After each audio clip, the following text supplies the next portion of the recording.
অপরকে বিপদের মুহূর্তে ঋণ দেওয়ার অভ্যাস করা কিস্তি না, কিস্তি না। ঋণ আর কিস্তি কি না, এক কথা না। কিস্তি হারাম। কিস্তি কি বলেন? হারাম। কিস্তি সুদ। কিস্তি কি সুখী হয় না। আপনার মদের নাম ফেন্সিডিল হইলে এটা কোনো হালাল হয়ে যায় না।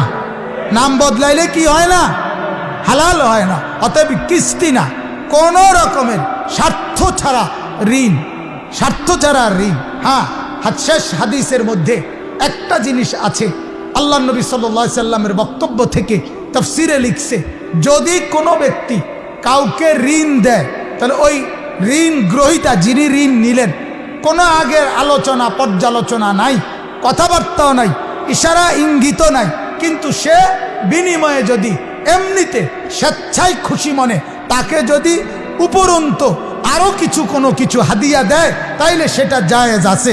কিন্তু এটা ইশারা ইঙ্গিত শর্ত অথবা আলোচনা, বা আমি অন্য ঘরে কেমনে দেই আপনি একটু জিঙ্গান না হ্যাঁ করে, তাহলে তো বুঝ পাইবেন। হ্যাঁ, অনেক বক্তা আছে আপনার, আমি তো হাদিয়া খুঁজা নেই না, তারপরও আপনি এলাকায় খোঁজ নিলেই তো বুঝবেন কত দেয়। কথা বোঝেন না? আশেপাশে আরো মানুষও তো আমার নিচে, তো তারারে জিঙ্গাইলেই তো আপনি পাইবেন যে কত দেয়। এটার উপরে আইডিয়া করিয়া পারলে কিছু বাড়াইয়া দিয়ে না রে, আর কি বাবা সাউনের আর বাহি রাখছেন কি? কথা বলেন না, লোভের আর বাকি রাখছেন কি মিয়া?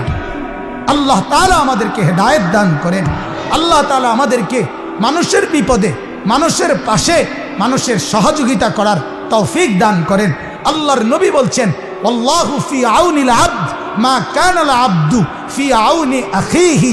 কোনো ব্যক্তি যদি তার অপর ভাইকে সাহায্য করে, আল্লাহ তাআলা বলেন আরশে আজিম থেকে আমি তোমাকে সাহায্য করতে থাকব।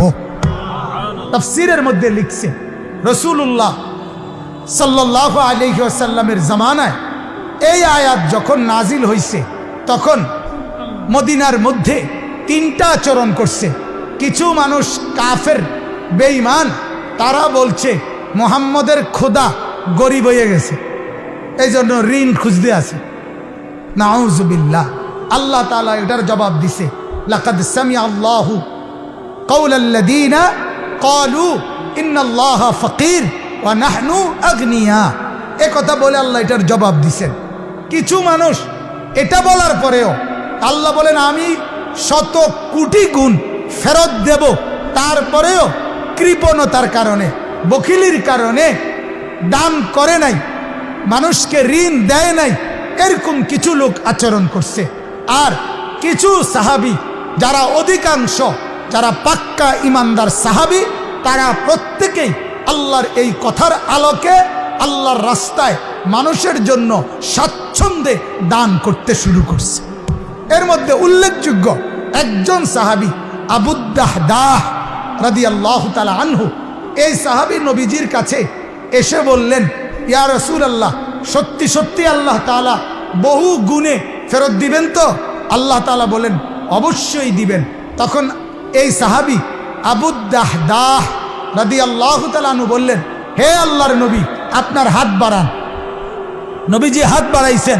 উনি ওনার হাত নবীজির হাত দিয়ে ধরে উনি বললেন, ইয়া রাসূলুল্লাহ, আপনাকে সাক্ষী রেখে আমি বললাম আমার দুইটা বাগান খেজুর আঙ্গুরের, আমি দুইটাই আল্লাহর রাস্তায় দান করে দিলাম, আল্লাহকে দিলাম।